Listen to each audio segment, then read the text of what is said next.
നമസ്കാരം. ശബരിമല സ്വർണ്ണക്കവർച്ച കേസിൽ നിർണായകമായിട്ടുള്ള വഴിത്തിരിവ് സൃഷ്ടിച്ചുകൊണ്ട് മുഖ്യപ്രതിയായിട്ടുള്ള ഉണ്ണികൃഷ്ണൻ പോറ്റിയെ പ്രത്യേക അന്വേഷണ സംഘം വീണ്ടും ചോദ്യം ചെയ്തിരിക്കുകയാണ്. തിരുവനന്തപുരത്ത് നടന്ന അതീവ രഹസ്യമായ ഈ ചോദ്യം ചെയ്യൽ ഏതാണ്ട് 8 മണിക്കൂറിലധികം നീണ്ടുനിന്നതായിട്ടാണ് സൂചന.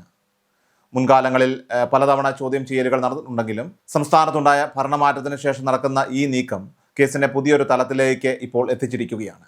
മുൻപ് രാഷ്ട്രീയ സ്വാധീനങ്ങളാൽ മുങ്ങിപ്പോയ പല വിവരങ്ങളും ഒക്കെ തന്നെ പുറത്തു കൊണ്ടുവരാൻ ലക്ഷ്യമിട്ടാണ് അന്വേഷണ സംഘത്തിന്റെ ഇപ്പോഴത്തെ ഈ ഒരു നീക്കം. കേവലം ഒരു വ്യക്തിയിൽ മാത്രം ഒതുങ്ങി നിൽക്കുന്നതല്ല ഈ സ്വർണ്ണക്കൊള്ളയെന്നും ഇതിന് പിന്നിൽ വലിയൊരു ഉന്നതതല ശൃംഖല പ്രവർത്തിച്ചിട്ടുണ്ടെന്നുമുള്ള വ്യക്തമായിട്ടുള്ള സൂചനകളാണ് ഈ സുദീർഘമായിട്ടുള്ള ചോദ്യം ചെയ്യലിലൂടെ പുറത്തു വരുന്നത്.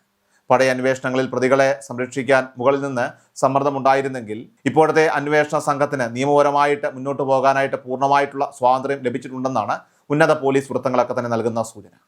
വർഷങ്ങളായിട്ട് ശബരിമല ദേവസ്വത്തിൽ നടന്നു വരുന്നതായിട്ട് ആരോപിക്കപ്പെടുന്ന സ്വർണ്ണ തിരിമറികളുടെയൊക്കെ തന്നെ പശ്ചാത്തലത്തിലാണ് ഈ പുതിയ നടപടികൾക്ക് ഇപ്പോൾ പ്രാധാന്യമേറുന്നത്. 2018 മുതൽ 25 വരെയുള്ള കാലയളവിൽ ശബരിമലയിൽ നടന്ന വിവിധ തരത്തിലുള്ള സ്വർണ്ണ മോഷണങ്ങളിലും കൈമാറ്റങ്ങളിലും ഉണ്ണികൃഷ്ണൻ പോറ്റിക്ക് കൃത്യമായ പങ്കുണ്ടെന്നാണ് അന്വേഷണ ഏജൻസികളൊക്കെ തന്നെ വിലയിരുത്തുന്നത്.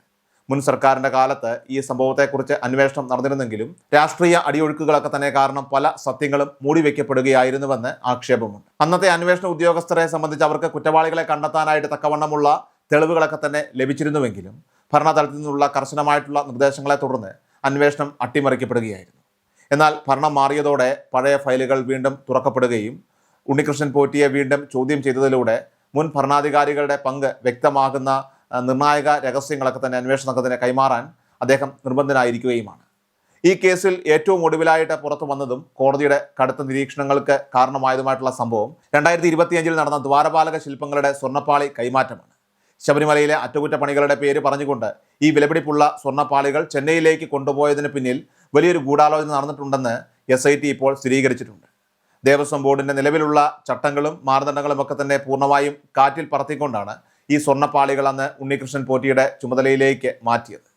ഈ വിചിത്രമായിട്ടുള്ള ഇടപാടിനെക്കുറിച്ച് കേസ് പരിഗണിക്കുന്ന വേളയിൽ ഹൈക്കോടതി തന്നെ കടുത്ത ആശങ്ക രേഖപ്പെടുത്തുകയും സമഗ്രമായ അന്വേഷണത്തിന് ഉത്തരവിടുകയും ചെയ്തിരുന്നു.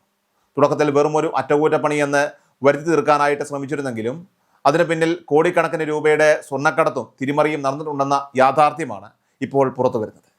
ഈ സ്വർണ്ണപ്പാളി ഇടപാടുമായിട്ട് ബന്ധപ്പെട്ട് നിലവിൽ 9 പേർക്കെതിരെയാണ് ഇപ്പോൾ അന്വേഷണ സംഘം കൃത്യമായിട്ടുള്ള തെളിവുകൾ കണ്ടെത്തിയിട്ടുള്ളത്. മുൻ ദേവസ്വം മന്ത്രിമാരായിട്ടുള്ള കടകംപള്ളി സുരേന്ദ്രൻ, VN വാസവൻ എന്നിവരിലേക്ക് അന്വേഷണത്തിന്റെ നേരിട്ട് നീളുന്നു എന്നതാണ് ഈ കേസിലെ ഏറ്റവും വലിയ രാഷ്ട്രീയ പ്രകമ്പനം. കടകംപള്ളി സുരേന്ദ്രൻ മന്ത്രിയായിരുന്ന കാലത്താണ് ഈ വലിയ അഴിമതികളുടെയൊക്കെ തന്നെ തുടക്കമെന്നും അദ്ദേഹവും ഉണ്ണികൃഷ്ണൻ പോറ്റിയും തമ്മിൽ അടുത്ത ബിസിനസ് ബന്ധങ്ങൾ ഉണ്ടായിരുന്നുവെന്നും ആരോപണമുണ്ട്. മുൻ മുഖ്യമന്ത്രിയുടെ വിശ്വസ്തനായിരുന്ന മന്ത്രിയുടെ പിൻബലത്തിലാണ് പോറ്റി എല്ലാ നിയമവിരുദ്ധ ഇടപാടുകളും നടത്തിയതെന്നും എന്നാൽ കേസ് വന്നപ്പോൾ താഴെത്തട്ടിലുള്ള ഉദ്യോഗസ്ഥർ മാത്രം കുടുങ്ങുകയും ഉന്നതർ രക്ഷപ്പെടുകയുമായിരുന്നുവെന്നും റിപ്പോർട്ടുകളുണ്ട്. തുടർന്ന് വന്ന മന്ത്രി VN വാസവന്റെ കാലത്തും സമാനമായ രീതിയിൽ ഉണ്ണികൃഷ്ണൻ പോറ്റിയെ മുൻനിർത്തിക്കൊണ്ട് സ്വർണ്ണ തിരിമറികളൊക്കെ തന്നെ തുടർന്നതായാണ് SITയുടെ പുതിയ കണ്ടെത്തലുകളൊക്കെ തന്നെ വ്യക്തമാക്കുന്നത്. അന്വേഷണത്തിൽ മുൻ ദേവസ്വം ബോർഡ് അധ്യക്ഷന്മാരായിരുന്ന PS പ്രശാന്ത്, പത്മകുമാർ, വാസു തുടങ്ങിയ ഉന്നത ഉദ്യോഗസ്ഥരുടെയും ഭരണസമിതി അംഗങ്ങളുടെയും ഗുരുതരമായിട്ടുള്ള വീഴ്ചകളും അഴിമതികളും വ്യക്തമായിട്ടും ചട്ടവിരുദ്ധമായ ഈ സ്വർണ്ണ കൈമാറ്റത്തിന് ഭരണസമിതി പൂർണ്ണമായ അനുമതി നൽകിയതായിട്ടും ഇതിലൂടെ വലിയ തോതിലുള്ള അഴിമതി പണം കൈമാറിയതായിട്ടും SIT ഹൈക്കോടതിയിൽ സമർപ്പിച്ച പ്രാഥമിക റിപ്പോർട്ടിൽ ചൂണ്ടിക്കാണിക്കുന്നു. മുൻ ഭരണകൂടത്തിന്റെ കാലത്ത് പോലീസിനെ ഉപയോഗിച്ച് ഈ തെളിവുകളെല്ലാം തന്നെ നശിപ്പിക്കാനും കേസ് അട്ടിമറിക്കാനും ശ്രമം നടന്നിരുന്നു. എന്നാൽ നിലവിലെ രാഷ്ട്രീയ സാഹചര്യത്തിൽ അന്വേഷണ ഉദ്യോഗസ്ഥർക്ക് യാതൊരുവിധ സമ്മർദ്ദവുമില്ലാതെ സത്യസന്ധമായിട്ട് പ്രവർത്തിക്കാൻ കഴിയുന്നതിനാലാണ് യഥാർത്ഥ പ്രതികളുടെയൊക്കെ തന്നെ പേരുകൾ കോടതിക്ക് മുന്നിൽ എത്തിക്കാനായിട്ട് സാധിച്ചത്.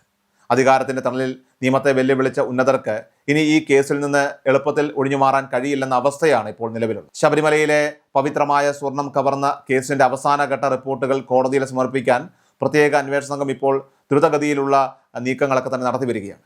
ഉണ്ണികൃഷ്ണൻ പോറ്റി നൽകിയ നിർണായക വെളിപ്പെടുത്തലുകളുടെയും മൊഴികളുടെയും ഒക്കെ തന്നെ അടിസ്ഥാനത്തിൽ കുറ്റപത്രത്തിൽ മുൻ മന്ത്രിമാരുടെയും ഉന്നത ഉദ്യോഗസ്ഥരുടെയും ഒക്കെ തന്നെ പേരുകൾ ഔദ്യോഗികമായിട്ട് രേഖപ്പെടുത്തുമെന്നാണ് ഉറപ്പായിരിക്കുന്നത്. രാഷ്ട്രീയ സ്വാധീനങ്ങൾക്ക് വഴങ്ങാതെ കുറ്റവാളികളെ എത്രയും വേഗം നിയമത്തിന് മുന്നിൽ കൊണ്ടുവരണം എന്ന കർശനമായിട്ടുള്ള നിർദ്ദേശമാണ് സർക്കാരിന്റെ ഭാഗത്തുനിന്നും അന്വേഷണ ഏജൻസികൾക്ക് ഇപ്പോൾ ലഭിച്ചിട്ടുള്ളത്.